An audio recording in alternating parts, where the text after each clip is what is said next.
Lucas, capítulo 22. Nós vamos ler os versículos 33 e 34. E depois nós vamos nos dirigir aos versículos 54 e ler até os 62. Lucas, capítulo 22, versos 33 e 34. Assim diz o Evangelho. Ele, porém, respondeu: Senhor, estou pronto a ir contigo, tanto para a prisão como para a morte. Mas Jesus lhe disse: Afirmo-te, Pedro, que hoje 3 vezes negarás que me conheces, antes que o galo cante. Versículo 54. Então, prendendo, e aqui está falando de Jesus, o levaram e o introduziram na casa do sumo sacerdote.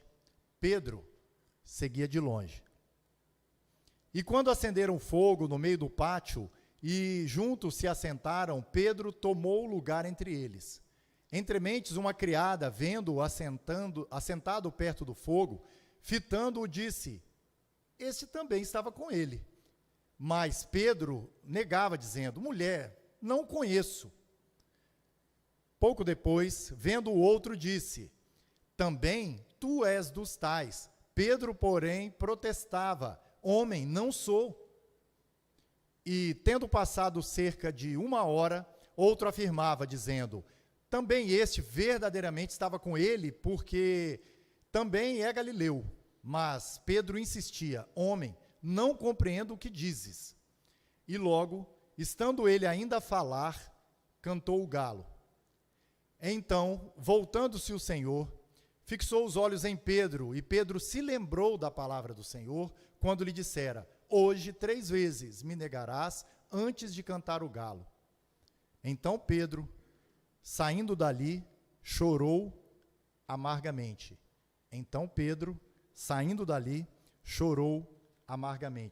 Eu queria, nessa noite, meditar um pouco com os irmãos sobre o seguinte tema: da fogueira do fracasso à fogueira da reconciliação. Da fogueira do fracasso até a fogueira da reconciliação. E eu queria, nessa reflexão, contar um pouco da história de Pedro, que é um dos personagens centrais dessa passagem que a gente leu. E a gente vai voltar um pouco para o passado de Pedro, quando Pedro ainda era criança. E a gente precisa entender como que uma criança de Israel crescia, o que passava pela sua cabeça, qual era o seu sonho quando se tornasse adulta. Quando alguém perguntasse nas rodinhas lá em Israel: o que é que você quer ser quando você crescer? Eu garanto que naquela época ninguém respondia astronauta. Eles provavelmente respondiam: eu quero ser um rabino, eu quero ser um mestre. Por quê?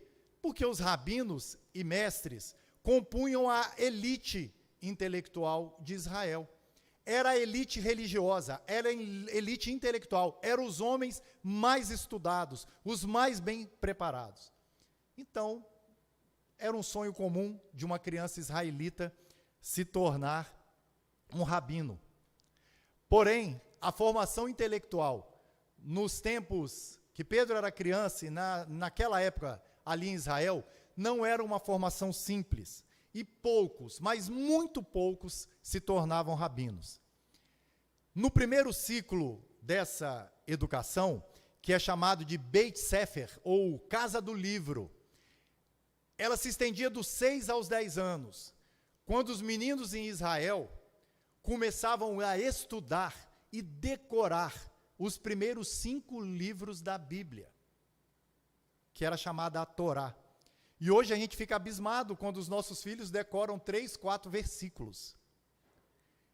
No período seguinte, no ciclo seguinte, que vai dos 10 aos 14 anos, só os que se destacavam eram escolhidos por um rabino. Não era qualquer menino. Eram aquelas crianças de destaque. E nessa etapa, eles não tinham apenas que decorar e falar de cor a Torá, os primeiros 5 livros. mas eles tinham que fazer isso com todo o Velho Testamento. Com essa formação, os meninos brilhantes começavam a se destacar. Aqueles que os rabinos olhavam para eles e viam potencial para que eles fossem um dia rabinos também. A partir dos 14, começava o terceiro ciclo, o Beit Midrash, ou a Casa do Estudo. Nesse período, os adolescentes, esses jovens rabinos, jovens discípulos, acompanhavam os seus mestres por onde quer que eles fossem. Eles comiam junto com eles, eles andavam pelas empoeiradas ruas de Israel com eles. Era um ditado comum entre os discípulos, eles se saudavam dessa forma: desejo que você seja coberto pela poeira do seu rabino. Isso significava que eles andavam muito próximos e atrás do rabino, e o rabino ia andando e ensinando, e eles muito perto, eles se empoeiravam com a poeira que o rabino levantava. Isso significava que quanto mais perto dos rabinos, mais eles conseguiam aprender aquilo que eles ensinavam. Pedro não foi um desses meninos. Pedro não passou do primeiro para o segundo ciclo. E como que é possível afirmar isso? É só a gente ir em Mateus 4,18. A gente vai ver que Pedro era pescador. Essa era a profissão dele, que era a profissão do seu pai. O que acontecia? Se o menino não passasse do primeiro para o segundo ciclo, ele voltava para a casa dos pais, para que então aprendesse o ofício da família. E Pedro era pescador. Se você olhar em Lucas 5, no versículo 10, você vai ver que há uma peculiaridade. Além dele ser pescador, ele era sócio de Tiago e de João. Está lá no capítulo 10, no versículo 10 do capítulo 5 de Lucas. Pedro havia passado da idade e perdido a chance de aprender aos pés de um rabino e, quem sabe, um dia se tornar um. Se você voltar um pouco a sua Bíblia para Lucas, no capítulo 5, e dar uma olhada nos versículos de 1 a 11, você pode imaginar a felicidade que Pedro não deve ter sentido quando um rabino itinerante, Jesus, pede para entrar no seu barco. O rabino entra no seu barco para que de lá ensinasse as multidões que se aglomeravam, que se apinhavam ali na areia. Jesus pede: se afasta um pouco da areia para que eu possa ensinar. Jesus se assenta e começa a ensinar aquela multidão. Concluído o sermão, esse rabino itinerante, Jesus, pede para Pedro e os que estavam com ele no barco: vamos mais adiante e peço para que vocês lancem as redes. Pedro ainda argumenta: olha, Senhor, nós pescamos aqui a noite toda, não apanhamos nada. Pedro estava dizendo mais ou menos para ele: olha, Senhor, eu sou um cabra experiente nesse negócio, eu conheço um pouco do ofício da pesca. Que tal se o Senhor se ativesse algo que o Senhor faz de melhor, que é pregar, né? Eu ouvi dizer até que o Senhor sabe mexer um pouco com carpintaria. Então, cada um na sua. Mas mesmo assim, Pedro, meio desconfiado, ele obedece o rabino Jesus e lança as redes. Quando as redes são recolhidas, o texto vai aí dizer que elas estavam tão cheias de peixes que elas começam a arrebentar. E Pedro e seus companheiros, não dando conta, eles gritam para o barco de Tiago e João: ei, pessoal, vem aqui ajudar. E eles chegam e ajudam, e os dois barcos carregam aquela quantidade enorme de peixes, que os dois barcos ficam repletos, os dois barcos ficam cheios. Pedro era um pescador experiente, ele sabia que ele estava diante de um milagre.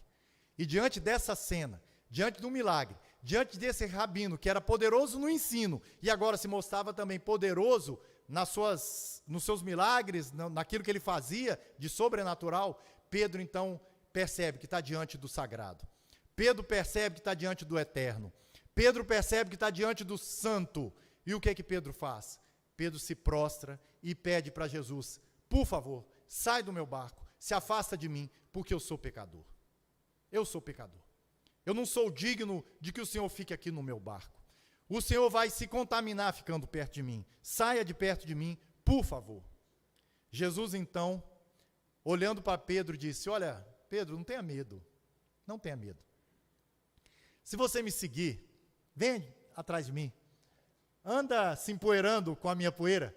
que eu vou tornar você, Pedro, não um pescador de peixes, que você conhece já esse ofício, mas você vai passar por um treinamento intensivo comigo. Você vai ser matriculado na minha escola rabínica. E você vai se tornar, Pedro, um pescador de homens. Eu não preciso nem dizer. Um cara que se considerava pecador, que não era digno de Jesus estar no barco dele, que tinha sido reprovado no Enem da escola rabínica, a alegria desse cara era tão grande que ele disse para Jesus, eu vou, claro que eu vou. Ele larga o barco, deixa as redes para trás e começa a seguir a Jesus. E ali começa a saga de Pedro, agora como um discípulo de um rabino. Aquilo que era sonho das crianças de Israel. Mas eu preciso contar um pouco como é que era esse discípulo Pedro. Pedro, quando esteve diante do Sinédrio, está lá em Atos, no capítulo 4, no versículo 13.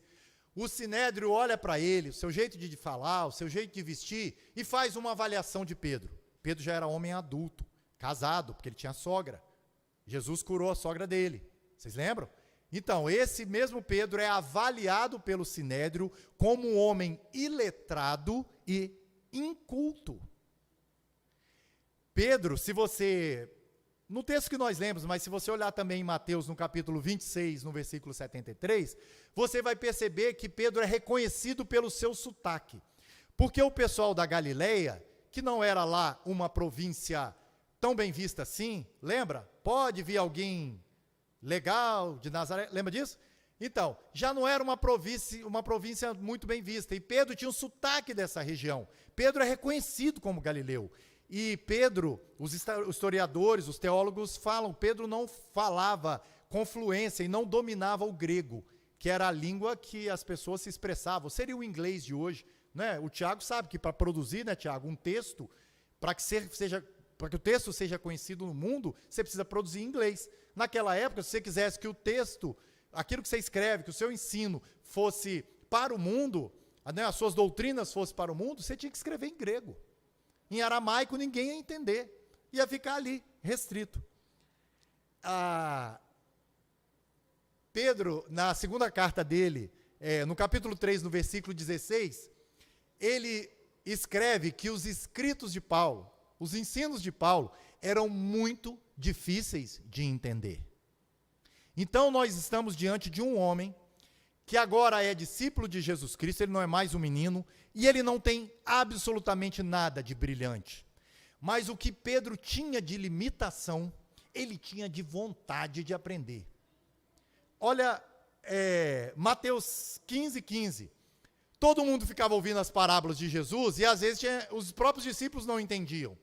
E todo mundo fazia, sabe aquela cara dos pinguins de Madagascar? Sorria e acene. Cara de paisagem.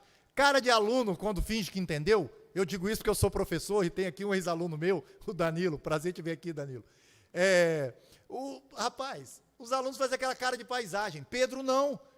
Pedro perguntava, Senhor, explica essa parábola. Eu não estou entendendo. Pedro era esse cara. Simples, mas compreendendo a sua limitação, ele queria ir mais. Ele queria entender os pormenores. Ele queria entender Jesus e tudo aquilo que ele ensinava. Ele queria absorver tudo. Ele queria beber de balde, porque ele já era um homem adulto, ele não tinha mais tempo a perder. Em próprio Mateus, no capítulo 18, no versículo 21, Pedro faz uma pergunta que, se ele não fizesse, talvez a gente ficasse com uma dúvida hoje. Que Pedro pergunta, Senhor, quantas vezes nós devemos perdoar? 7? Jesus dá, então, um número incontável, né, matemático? Para aquela época, é 70 vezes 7, Pedro. Pô, Senhor, mas isso aí é muito. Era incontável. 7 era o número da perfeição entre os judeus. Então, hoje a gente sabe, por causa da pergunta de Pedro, esse discípulo limitado, mas cheio de vontade de aprender, a gente sabe que é para perdoar a vida toda. Não importa o tamanho da ofensa.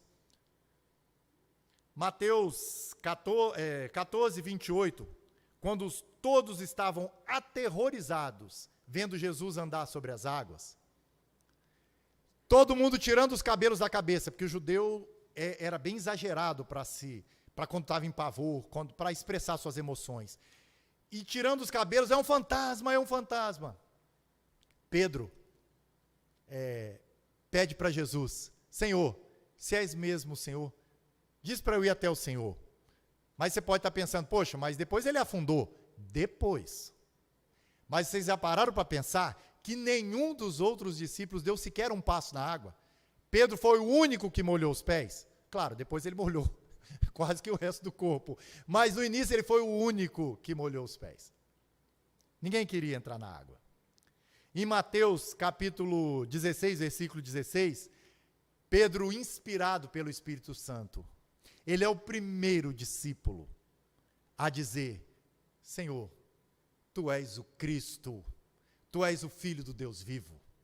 Nenhum discípulo tinha tido ainda esse discernimento.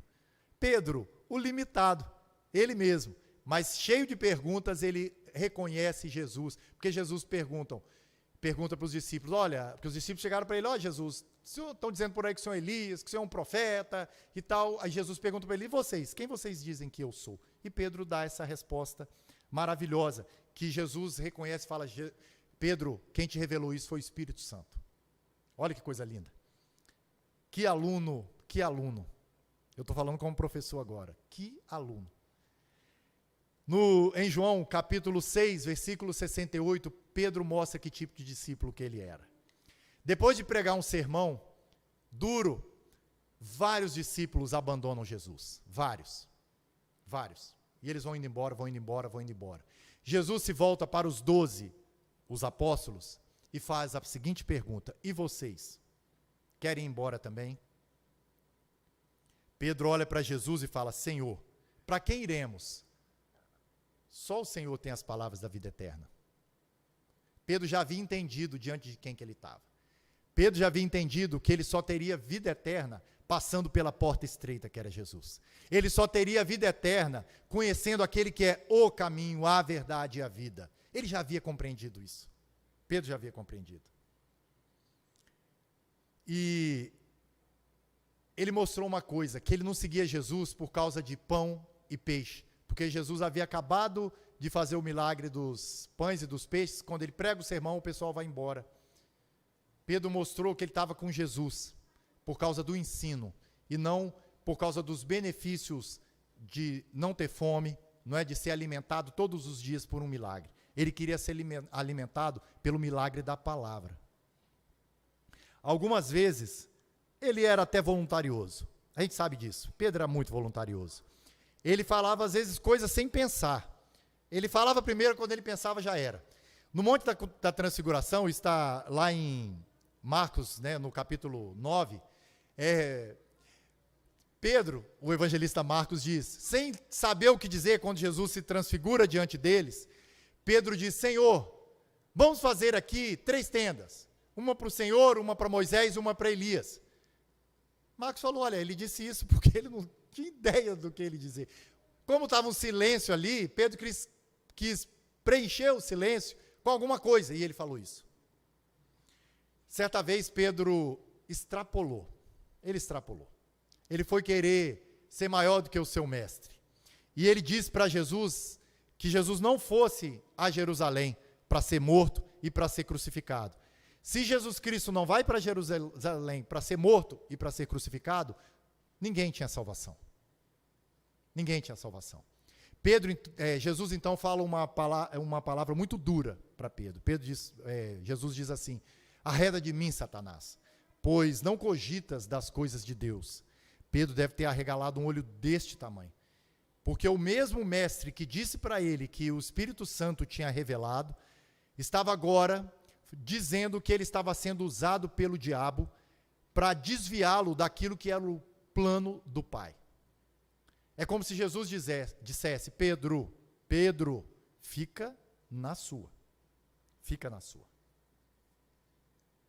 Mas Pedro, como os apóstolos, Tiago e João, tinha 2 Tiagos, mas eram os 2 irmãos, Pedro se tornou amigo íntimo de Jesus. Jesus carregava Pedro, junto com os 2 irmãos, para onde quer que ele fosse. No Monte da Transfiguração, eu acabei de dizer, quando ele foi curar a filha de Jairo, os únicos que entraram no quarto, entre eles estava Pedro. Quando Jesus estava para viver o momento mais difícil da vida dele, no Monte das Oliveiras, quando ele transpirava sangue, ele pediu para Pedro, Tiago e João ficarem mais perto dele e que vigiassem com ele. Dá uma olhada no texto que a gente leu. Olha no versículo 33. No versículo 33, a gente agora vê Pedro, depois de quase 3 anos de aprendizado. Já era um discípulo que não era iniciante. Ele já estava lá, já era, como é que fala? Tem calouros e os veteranos. Pedro já era um veterano. E ele já se sentia forte, o suficiente para ser preso e até mesmo para morrer pelo seu rabino, pelo seu mestre, por Jesus. Na passagem que está, a paralela, né, que está lá no capítulo 14 de Marcos, Pedro chega a dizer que ainda que todos os outros negassem a Jesus, ele ia com Jesus até o fim. Repara o que ele estava dizendo. Ele estava se colocando acima dos outros e falando, olha, Senhor, ainda que os outros não andem contigo até o final, eu sou ponta firme. Eu sou ponta firme, eu vou com o Senhor até o final. Quando a gente dá um pulo até o versículo 54, a gente vê que quando Jesus foi preso, ele que era seu amigo íntimo e chegado, inaugurou talvez aquilo que a gente chama hoje de afastamento social.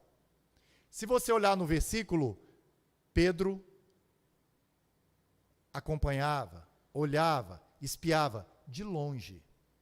De longe. É mais ou menos quando você está com medo, você fala, deixa eu ficar longe dessa confusão, porque vai que respinga em mim. Deixa eu ficar longe desse negócio. E Pedro ficava olhando de longe. E o que ele faz? No versículo 55 mostra aí, em vez dele sair em defesa de Jesus, se apresentar como testemunha do seu mestre, ou mesmo de dar apoio ao seu mestre, o que Pedro faz?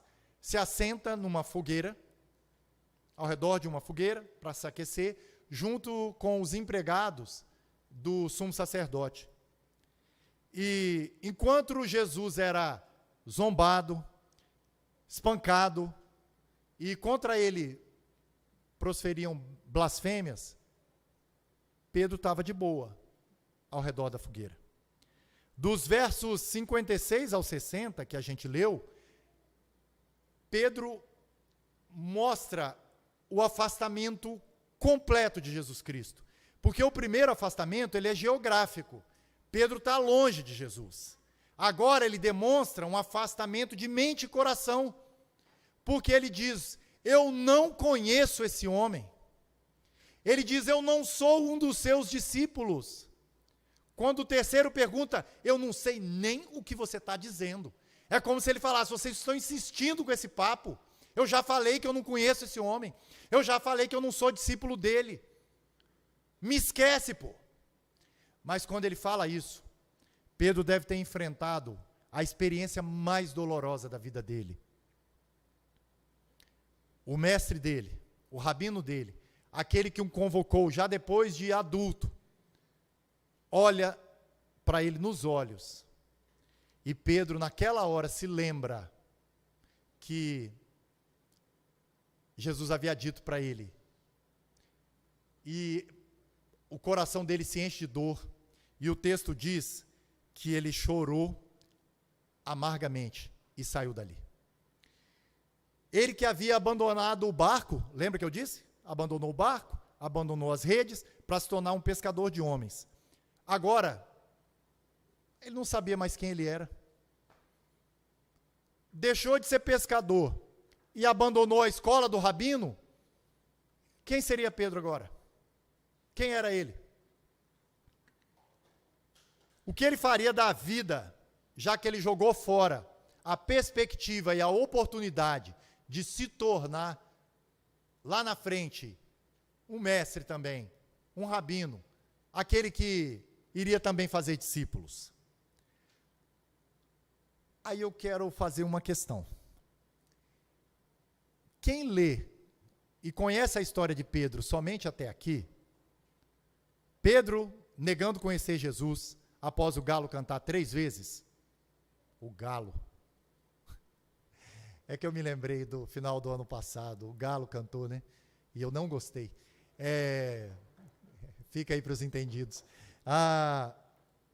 Aquele cara, então, que havia se acovardado, aquele cara que negou o mestre, se você olha lá e vai ler o livro de Atos, você se assusta. Porque Pedro agora aparece como um expoente entre os discípulos. Pedro agora aparece como um grande líder. Aí você fala, peraí, como? É só olhar, gente, se você ir lá em Atos, no capítulo 2, você vai ver que Pedro se levanta e prega para uma multidão. E depois que Pedro prega o evangelho, ele expõe quem é Jesus, 3.000 pessoas se converteram. E Pedro se tornou, junto com os outros irmãos, o discipulador daquelas pessoas que estavam chegando para a igreja. Se você for no capítulo 3, você vai ver que Pedro é levado diante do Sinédrio, o mesmo Sinédrio que havia matado, né, que havia consentido na morte, né, queria a morte do seu mestre, o mesmo Sinédrio. Imagina o que passava na cabeça de Pedro, todos os temores, todos os medos, toda aquela angústia. E o Sinédrio fala com ele, para de falar sobre esse tal de Jesus, para de pregar o evangelho. E ele diz, mas não vou parar mesmo. Mas não vou parar mesmo, porque o que importa? Ouvir vocês ou ouvir a Deus? Nós, os discípulos, não vamos deixar de falar as coisas que vimos e que ouvimos. Se você avançar para o capítulo 5 de Atos, você vai ver que o Sinédrio, de novo, agora com Pedro preso, o proíbe de pregar o nome de Jesus Cristo. Não, olha, você não pode mais falar desse nome.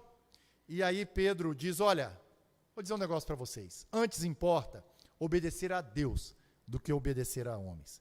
A pergunta que eu quero fazer para você nessa noite, o que separa esse Pedro que se acovarda e nega Jesus em volta de uma fogueira, no pátio da casa do sumo sacerdote, desse Pedro pregador, ousado, corajoso? Daí a gente precisa ir para uma outra fogueira. Vamos sair da fogueira do fracasso. Vamos com Pedro. E eu peço vocês, por favor, que abram a Bíblia de vocês aí no Evangelho de João, no capítulo 21.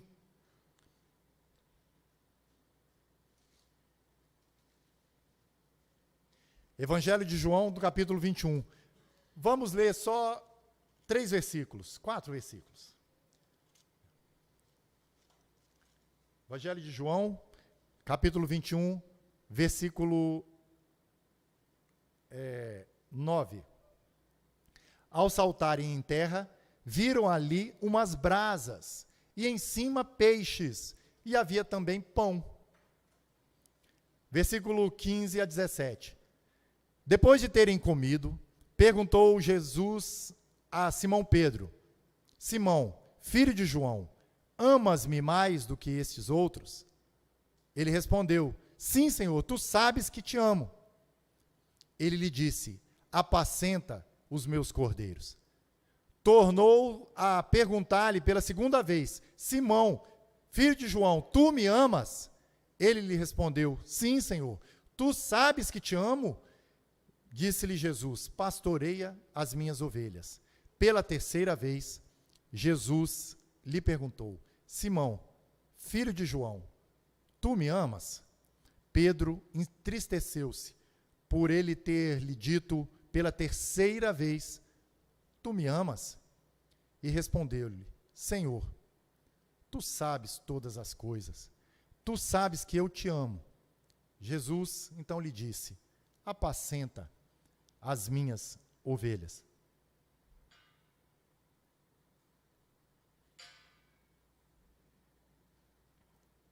Estava Pedro de novo em volta de uma fogueira. Um peixe assando, um pãozinho assando, não sei se era pão de alho, Não sei se os judeus faziam isso. Mas eu quero falar para vocês que fogueira na praia, um peixinho assando, um pãozinho ali, para a gente pode ser uma coisa muito legal. A gente pensa em alguém tocando o ukulele, a gente cantando com um bondoso em ritmo de reggae, a gente vivendo aquele momento assim, totalmente happy hour. Mas para Pedro, gente, a última vez que ele teve em volta de uma fogueira, com um monte de gente, foi o momento que ele negou Jesus. E Jesus reproduz aquela mesma cena na cabeça de Pedro. Está ali a fogueira, está ali as pessoas em volta. Estão ali, né? As pessoas em volta. Eu fico imaginando a angústia que Pedro deve ter sentido naquela hora. Porque entre as pessoas ao redor daquela fogueira estava o próprio Jesus. Aquele que ele havia negado. Aquele que ele havia dito, este eu não conheço. Aquele de quem ele havia dito, discípulo dele? Eu, hein? Nem morto. Coloque-se no lugar de Pedro. A angústia no coração. Talvez ele esperasse que o Senhor dissesse para ele, eu te avisei, Pedro. Eu te avisei. Cheio de arrogância, você me disse que ainda que os outros fugissem, você ia me seguir até o final. Pedro, você me disse que você até morreria por mim. Na primeira ameaça, Pedro, você me negou. Você disse que nem me conhecia. Pedro, aqui ó, com todos os testemunhas, eu vou dizer para você, você não serve para ser meu discípulo. Ele deve ter imaginado essa cena na cabeça dele. A fogueira que tinha na cabeça dele era a fogueira do fracasso. Mas agora a gente está num outro lugar. A gente está na beira da praia, com aquele que ensina a qualquer um a se tornar pescador de homens. Aquele que já foi chamado de mestre dos mestres, o senhor dos senhores, o rabino de todos os rabinos. Aquele que quando ensinava, a multidão dizia dele, este ensina como quem tem autoridade. Isso significava que tudo que ele ensinava, ele vivia. Jesus, ao redor da fogueira, faz para ele 3 perguntas. Em vez de falar aquilo que Pedro talvez estivesse esperando, dizer, olha, some daqui, você não serve para ser meu discípulo. O que você está fazendo aqui ao redor dessa fogueira? Você disse que não me conhecia. Vaza, Pedro, vaza. Jesus pede para ele que Pedro declarasse o seu amor. Pedro, tu me amas. E o mais lindo é que Jesus faz a mesma pergunta 3 vezes. Pedro o havia negado 3 vezes. E Jesus faz a mesma pergunta. Pedro, tu me amas? Pedro, tu me amas? Pedro, tu me amas? E quando Pedro dá aquela resposta completamente de quem se rendeu, fala, Senhor, porque primeiro ele fala, eu te amo, como era o Pedro antigo, que não deixava pergunta sem resposta, que preenchia os silêncios com a sua voz. Ele agora reconhece diante de quem que ele estava, aquele que perscrutava corações, aquele que entendia quem ele era, fala, Senhor, o Senhor sabe todas as coisas. O Senhor sabe que eu te amo. O Senhor sabe disso. Aquela hora lá, eu te neguei. Eu disse que eu não te conhecia. Ah, Senhor, mas eu te amo demais. O Senhor sabe disso. E ao declarar o amor dele por Jesus, Pedro dá a ele uma missão. Pedro, então, dito isso, agora que você confirmou diante de mim o seu amor, Pedro, eu quero que você apacente as minhas ovelhas. Repara que não eram as ovelhas de Pedro, eram as ovelhas de Cristo. Pedro, apacente as minhas ovelhas. Na linguagem de hoje, daquilo que a igreja está buscando, Pedro, cuida dos meus discípulos. Cuida dos meus discípulos. Olha, eu não sei você, mas eu, ao longo da minha vida cristã, Eu, por diversas vezes, eu tive a oportunidade de confirmar que eu conhecia o Senhor, e eu fiz como Pedro, eu neguei. Eu neguei. Eu fiquei na fogueira do fracasso. E talvez você tenha feito o mesmo. Talvez você, até no campo discursivo, no campo das narrativas, você desconheceu o Senhor. Mas na prática, na hora H, talvez você tenha até negado conhecê-lo.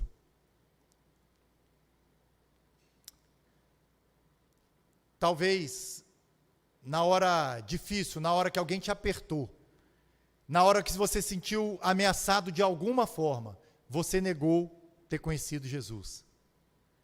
E, como Pedro, lá na fogueira do fracasso, você deve ter dito para si mesmo, esse tal de evangelho não é para mim, não é para mim. Isso é, sei lá, para quem vai para um seminário, para quem se prepara, para aquele pessoal que está lá na igreja dirigindo louvor, para a liderança dos PGs, para o líder dos jovens, mas para mim não, para mim não. Eu sou pecador demais, eu sou limitado demais. Meus irmãos, Jesus só pede de nós que nós declaremos o nosso amor por Ele, para que Ele nos dê uma missão. E que não é muito diferente da missão de Pedro. Cuida dos meus discípulos. Eu quero te convidar nessa noite, de verdade, que a gente deixe a fogueira do fracasso e vá com Jesus, junto com Ele, nessa fogueira da reconciliação, porque o nosso Deus é Deus de reconciliação. O nosso Deus é Deus de milagres, que é capaz de fazer de mim e de você pessoas tão limitadas ou mais, como Pedro, pescador de homens. Jesus quer nos tornar discipuladores, pessoas que façam discípulos, pessoas que sintam alegria e prazer, enfrentando qualquer circunstância, para pregar o Evangelho. Eu te convido nessa noite a declarar o seu amor por Ele, e que o Senhor nos abençoe, e que todos os dias nos transporte dessa fogueira do fracasso, e nos coloque no lugar da reconciliação. Que Deus nos abençoe, irmãos.